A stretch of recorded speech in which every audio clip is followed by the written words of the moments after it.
Hey everyone, welcome back to Riftwalkers. If you're liking what you're hearing, tell a friend, give us a like or follow on Twitter, and consider supporting us on Patreon. We got some great rewards at all levels that are sure to scratch your itch for everything TTRPG. Without further ado, here's the show.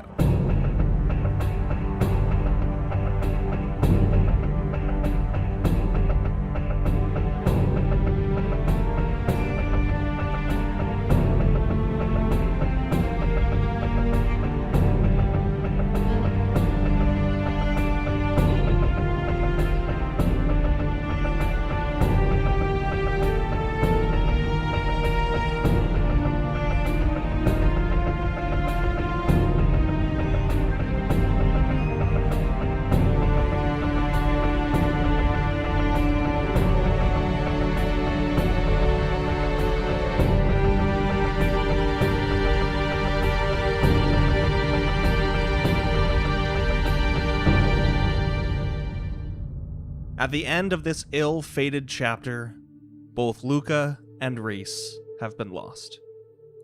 The party is back in the cathedral depths where they started, the darkness all around them, as they shuffle through the ancient archives and catacombs, backtracking their way to the surface where this whole journey began. They pass this time in relative silence, but then, as you reach the entrance to the archives, where you were greeted and allowed inside before, you notice that it's empty. And as you make your way upstairs to the cathedral proper, you find it also devoid of activity. Other than a few distant shouts and some shuffling and shambling noises echoing about you, there doesn't seem to be a soul around. Upon seeing this new place and never having been here before, I feel like Ifran has probably been at the head of the group here. Kind of just turns to Ifran and goes, "Well, you seem to have been leading us well up until this point. Do you know where we are?"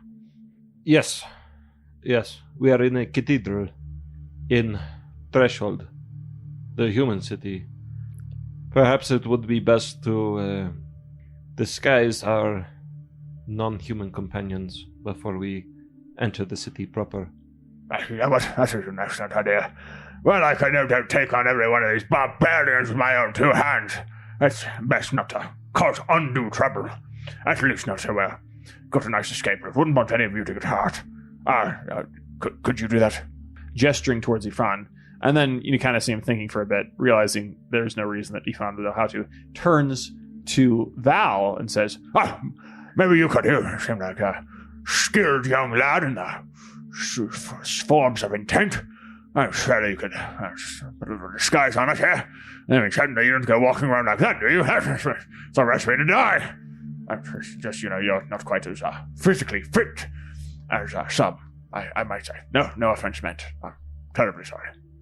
Val will very carefully approach Lerotes and get very close into his face and say, "Call them barbarians one more time, and I will expose you." And then I will cast Seeming and make him look like a human. Lerots responds, Of course I will call them barbarians. I am one of them now. My goodness gracious. You think that would expose me just as much as you would? Oh, my goodness. I feel like you took a little blow to the head there. Are you okay? That was a nasty fight. You are making a mistake if you think I am joking. I will cast Seeming for the sake of it. Seeming will be applied to everyone who needs it. I'm not just casting Seeming on Lerots. That would be a waste of a spell. So that includes you and Captain Kelnies. Mm-hmm. So Kelnies steps forward and she just kind of puts one arm on Lerots and one hand on Val and says, "Could we all just settle down for a moment? This is a new..." She's just looking up at the cathedral, this huge building that you're in, the massive stained glass portraits of the 10 Truths at the terminal end of the hall, glittering in the sunlight. And she looks back at the two of you, a little awestruck, honestly, and she said, "This is all just new. Right, Lerots here hasn't been alive for the better half of a millennia, and I myself have been out of this world for quite some time as well." She turns to the other three then, and says, "Perhaps one of you could bring us up to speed on what exactly we're doing here?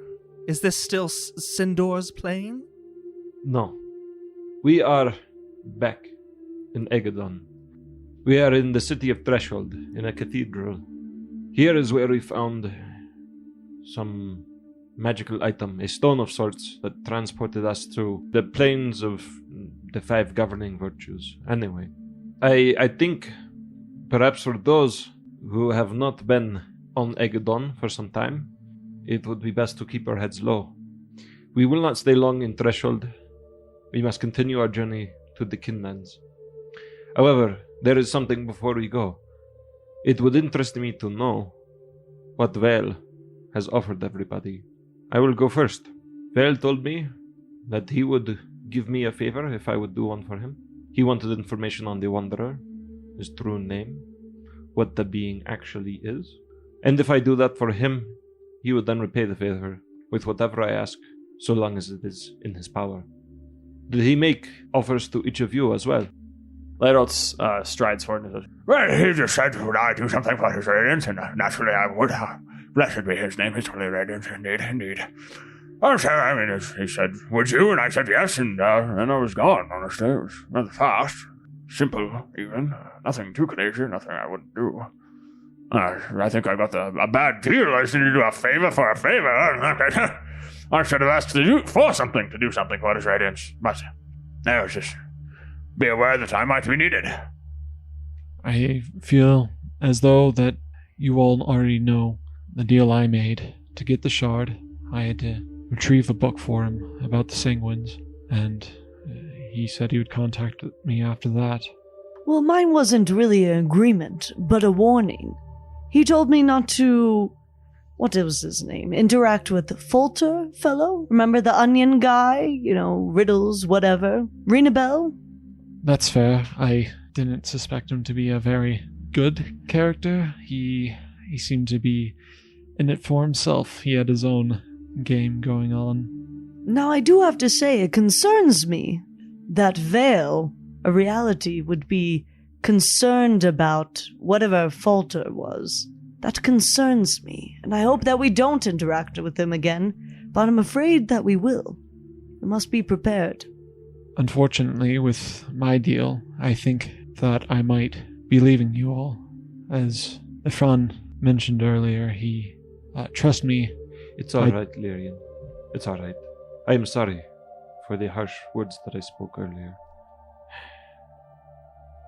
This adventure we are on has caused me no small amount of strain, of pressure. But I should not take out my frustrations on you, so it was unfair of me. Ifran, I know that you have that dagger. I want to try one thing with it.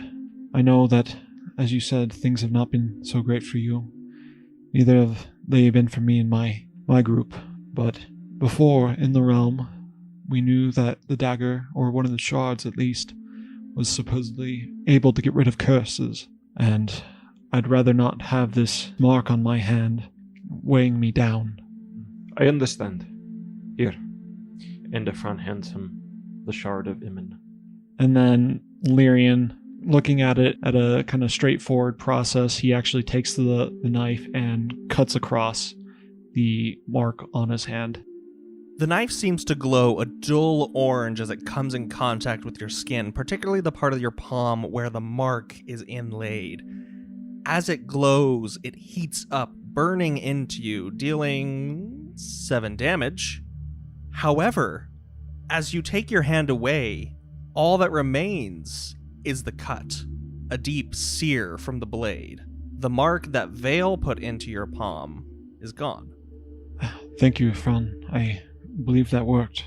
I do plan on still retrieving that book for him. I rather not have him come after me. He was very explicit about that. He said he gave that mark to me as insurance, but that was not part of our deal, and so I do not want that. I understand. I too would not want to be branded by Vale. Here, Ifran, why don't you hold on to this for now? And he hands back the dagger. And Ifran accepts it. Captain Kelnies, were you too offered something by Vale? I was. He told me I could have a chance again at the life that I once lived before I entered into his service the first time, many, many centuries ago. If I were to help you on your way into the lands of the kin, then I could return to my people, safe and sound, and be accepted once more. Well, I am glad to have you with us, though it is foreboding that all Vale wanted in return was your assistance in helping us get to the kinlands. I would like to see if she's telling the truth. You can go ahead and roll for insight. 18. As far as you can tell, Kelnius is being truthful. Kelnius, you mentioned about going into Vale's service. Was that because you died, or because you were serving him before you died? It is not something I wish to discuss. Well, I might not be with this group for much longer at this moment. But if you mean harm to them in any way, if you are a servant of Vale and mean to obstruct their goals... Kelnius cuts you off, full stop, and she says, "A great way to start our relationship now," and she takes a big look around. "Can we get out of this goddamn cathedral?" And she turns on her heel and starts walking toward the main doors. In the moment, there is only one more thing I would like to know. Val, what was your deal with Vale? Val takes a moment of thought, and then he says, "He gave me intent. There was not a price as far as I know, at least not one that he spoke, but I have a feeling that such things will not come without a price of some kind. He asked me to find a girl. I think she's supposed to teach me how to use this power that he gave me. But, all I can say is that everything I have done up until now has been a parlor trick." Kelnius strides towards you a little shocked, her face not sure whether she's taking you seriously or not. She just goes, "Intent? You're Elvaret. Essence is your blood. What are you talking about? He gave you intent."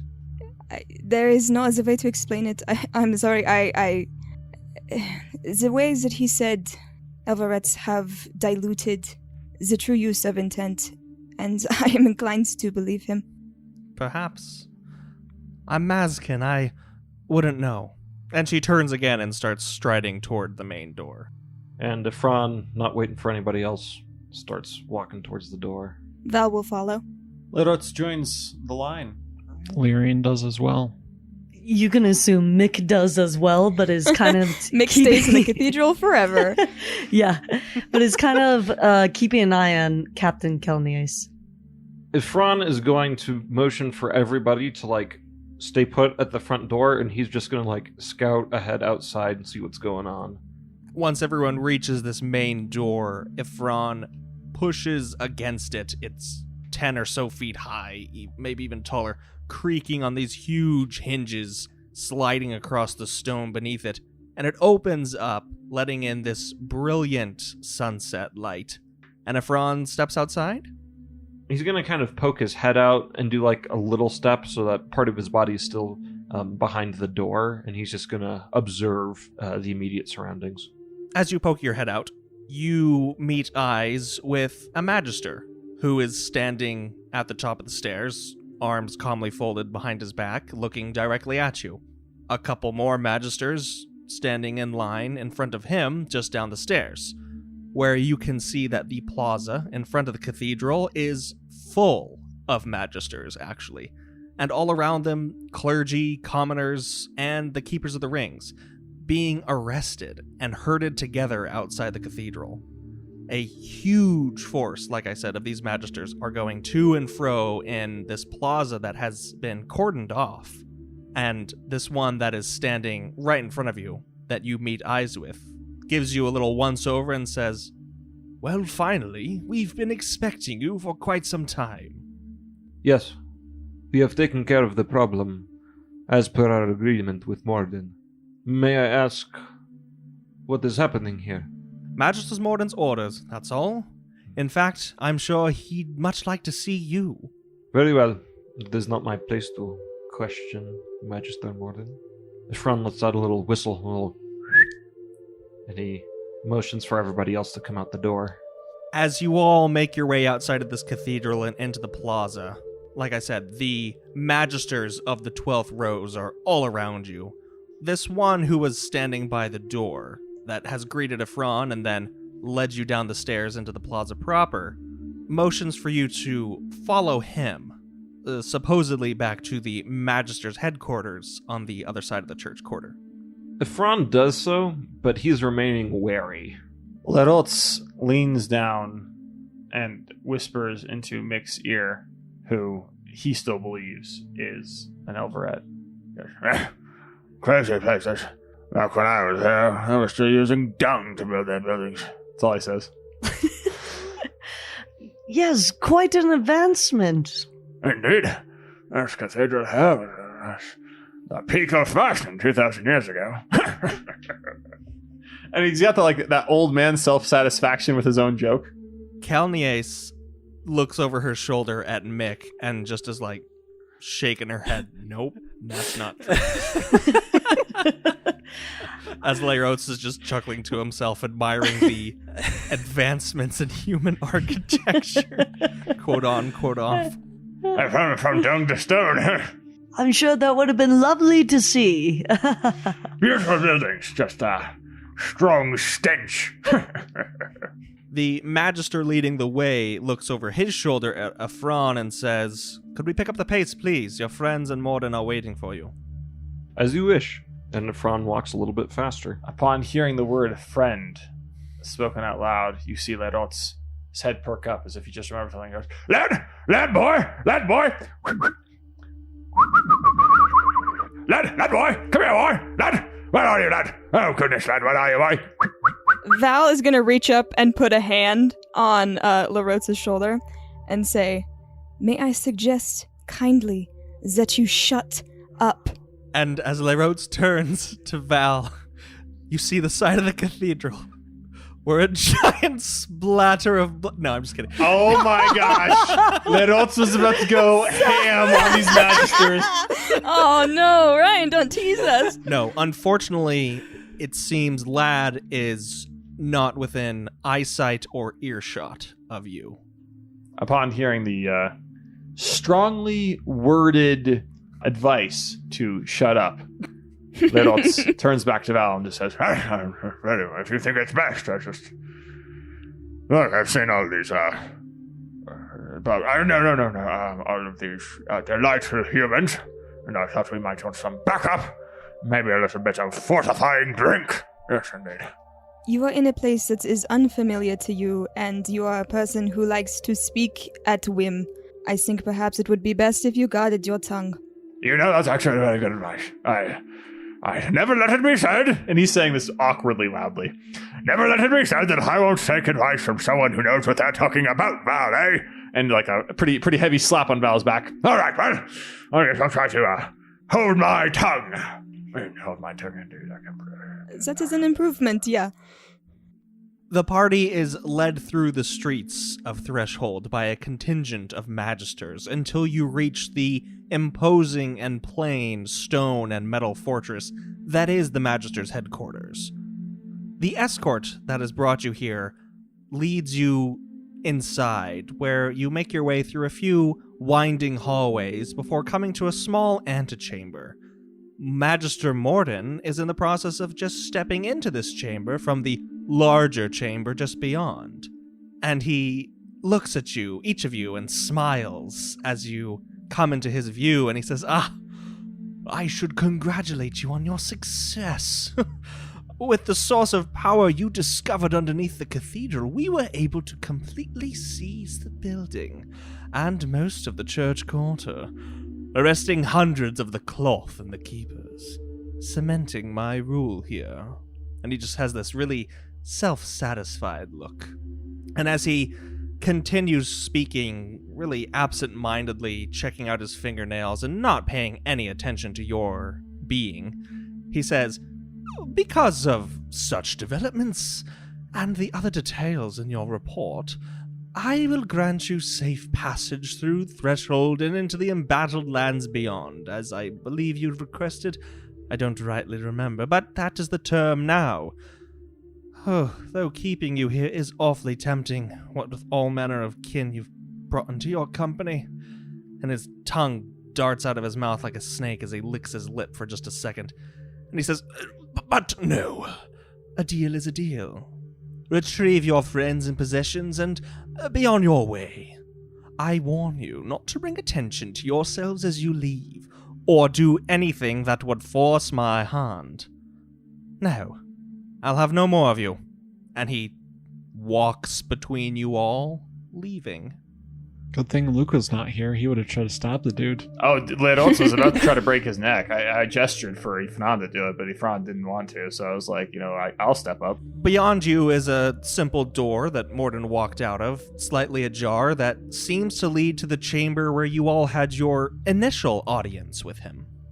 Ifran's gonna go check it out, see if he can find Saren. As you pull the door open and step inside, waiting for you at the end, where Mordin once sat, are two figures. Their backs to you. One, Saren, and the other one, a figure in glistening plate mail, a cowl covering its head and one shoulder. Oh my gosh, it's me. Upon hearing this voice behind him, a figure turns, and everyone sees a Fellish man. He has dark brown hair and stunningly light golden brown eyes. On his face, he has a menagerie of scars, not overbearing, but clear that it's been battle-worn. And this cowl and cape, which Ryan mentioned, is a deep crimson red. He stands, a longsword at his waist, and has a genuinely warm smile on his face.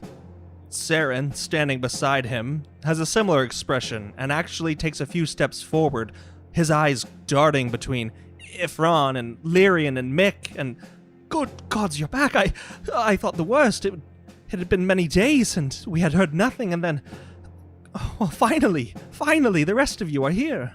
And who is this? And Saren kind of just cocks his head and squints his eyes at you, and he's like, What do you mean? And the man approaches Lyrian, places a hand on his shoulder, and says, "Lyrian, it's me." Lyrian's face looks stunned. He says, "Reese." He reaches out his hand and clasps Reese's forearm, and then gives him almost like a little bro hug. And he says, "I thought you were gone. What happened to you?" And the man returns the embrace on the arm, and he steps back and glances at all of them, understanding why they look the way they do. And he just says, That was Reese the Grey. I Reese the White. I come back to you now. The turn this of the is Reese the Red. He was wearing blue before, now he's wearing red. "I am Reese the Red." Sorry, I'll stop. That was pretty well timed, though. Reese. Yes, that is what they call it. That was my name. Reese. Yes.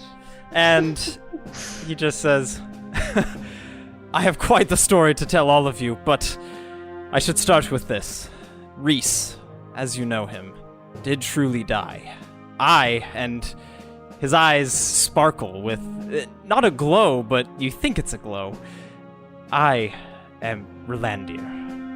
Well, Lander, you know how to make an entrance, don't you? Good gosh, sir, you must introduce me to your tailor. Now I've had my time having to, look fancy for the troops. But this red, goodness gracious, this might be the most beautiful thing I've ever seen. Val will change LaRote's appearance to look exactly like Reese. Upon seeing his hand change, because he's going to hold it on his hand, he's like, You're a smart one, Val. I've only wept 4 times in my life, but I might just cry for this. My gosh, what a beautiful man. And Relandir kind of just chuckles and pats LaRote's arm and says, it looks good. It fits you, my friend." Darn right it does. Then he turns towards Ifran mainly, but addressing everyone. "Now, I think it's time we spoke. There's much I must tell you." Ifran is not looking super impressed. And he says, "Very well. Tell us on the road. Get your things, we're leaving. You too, Saren." Yes, of course. We should leave at once. And Rylander just nods his head. Of course. Of course. And where exactly are we going? The Kinlands. Good. Good. As we should be. Very well. Then I am ready to go when all of you are. Lerots turns his head and goes, Now, goodness gracious, I need to get back in the army. It was just a glorious thing. You heard the man, lads. Strap up and get ready to walk.